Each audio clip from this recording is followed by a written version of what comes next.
think I should come in and bring my breakfast in a way and join you guys? Yeah. Yeah, We're starving. Yeah. Tell me they should eat sandwiches this whole time. So give me Yeah. questions about sandwiches. I got If you. you want to ask about a sandwich, he can tell you. Okay, sounds good. Well, we'll leave it at the for the end. But Okay.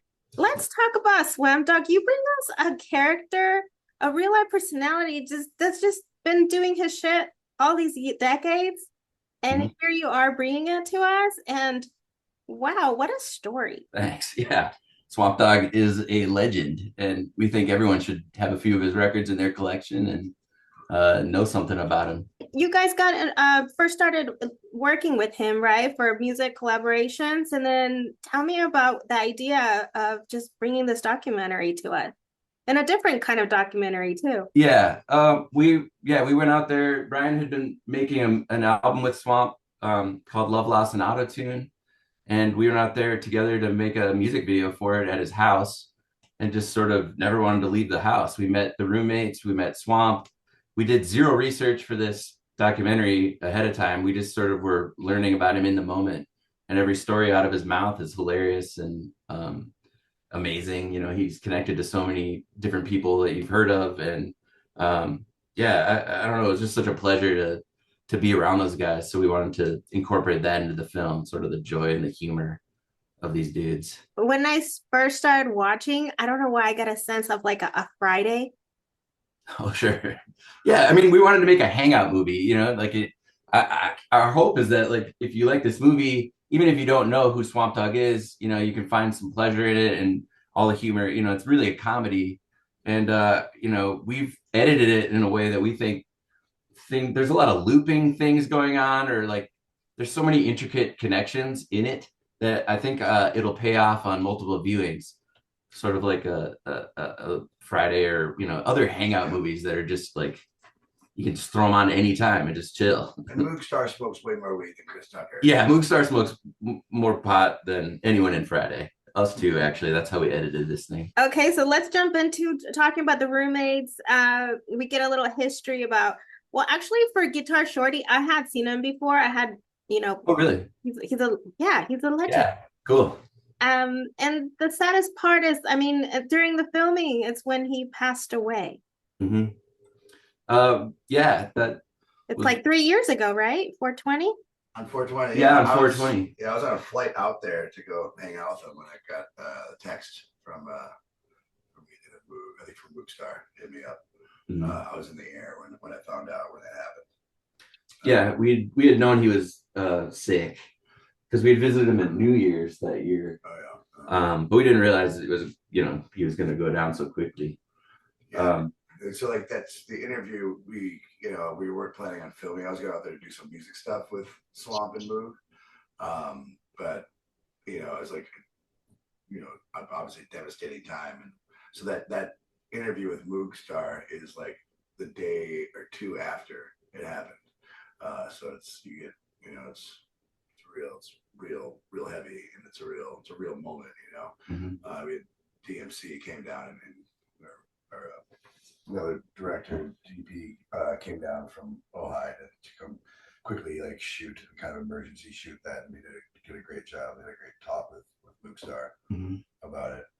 But yeah, it was really kind of I hadn't been out there in a while too, so it was just kind of, I don't know if serendipitous is the right word, but something, whatever the sad part of serendipity is. Yeah, there's a poll happening, which happened over the course of the project, where we'd show up to make music or hang out, and something was going on that was interesting enough to get a camera and shoot.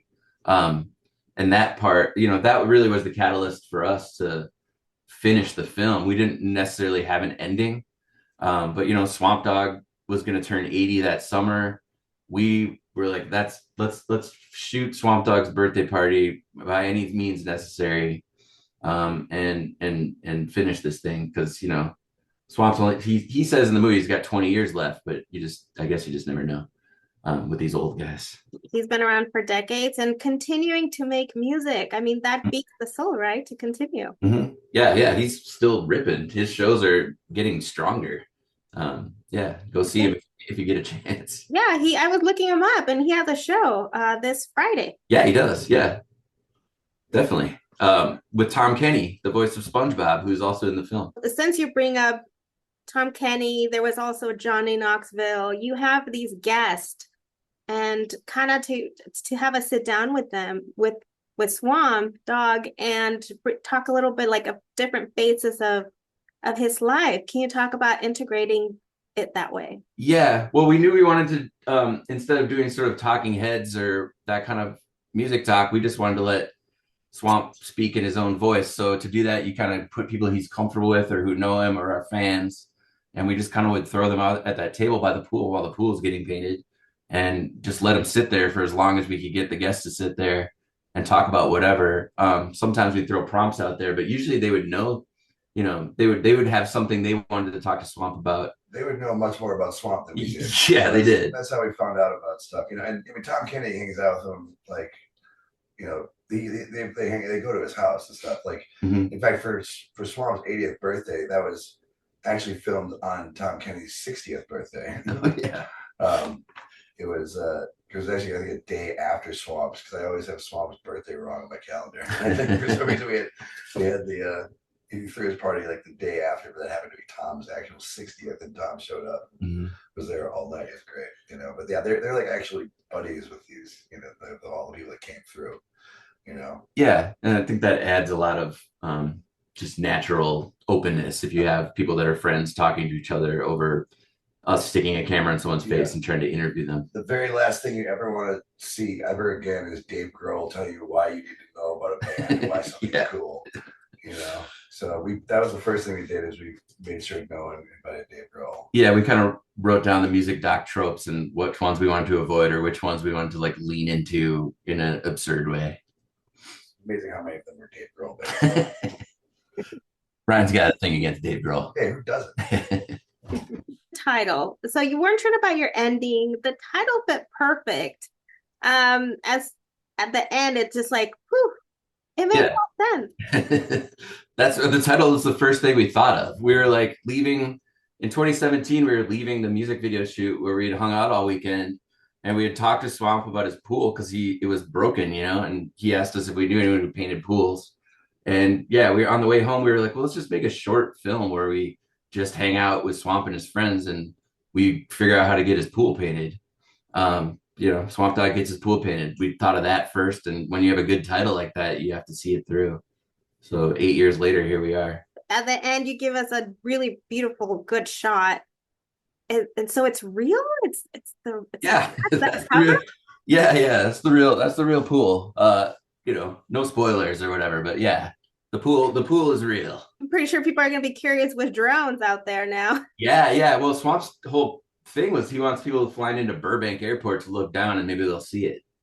They won't see it. I don't think. They might be a little too high, but yeah, in a sea of blue swimming pools, he's got the black one. Is there an artist that was potentially going to be part of the documentary and you couldn't fit in? I'm not sure there was. Like, we kind of hit an end of Swamp's Rolodex, and you know, there's a lot of songs of Swamp's we would have wanted to put in the movie that we couldn't figure out the licensing for. We're doing a lot of creative licensing stuff with fair use, or you know, it's just expensive to pay for all this music. Like, all the music in the movie is these guys' real stuff. But there were songs that are like tied up in weird legal issues, and you know, we had a few dream songs that are sadly not in the film. I mean, we were, you know, I don't think we didn't feel like we needed anything else. You know, there's like talk about, you know, maybe we should try to see if Dr. Dre wants to come through, but it's like he doesn't really hang out with Dr. Dre. He hangs out with Alonzo. Alonzo's a much funner person to watch on camera and tell you he's a much better storyteller than anytime I've seen Dre interviewed. So yeah, you know, it was more just based on people he actually kicked it with. That was more. I didn't really, like I said, we did not want Dave Grohl there. Yeah, it kind of was. We that's one of the music doc tropes we sort of didn't want to have happen, is someone forced a celebrity in there that has no connection to it or whatever. You know, like, it just doesn't feel right. Everything needs to feel natural. Well, thank you so much for your time. Congratulations. Thanks so much. Your documentary, and very, very Swamp Dogg touches. I loved it. Okay, awesome. Thank you so much. You're welcome. Thank you. Bye-bye. Bye.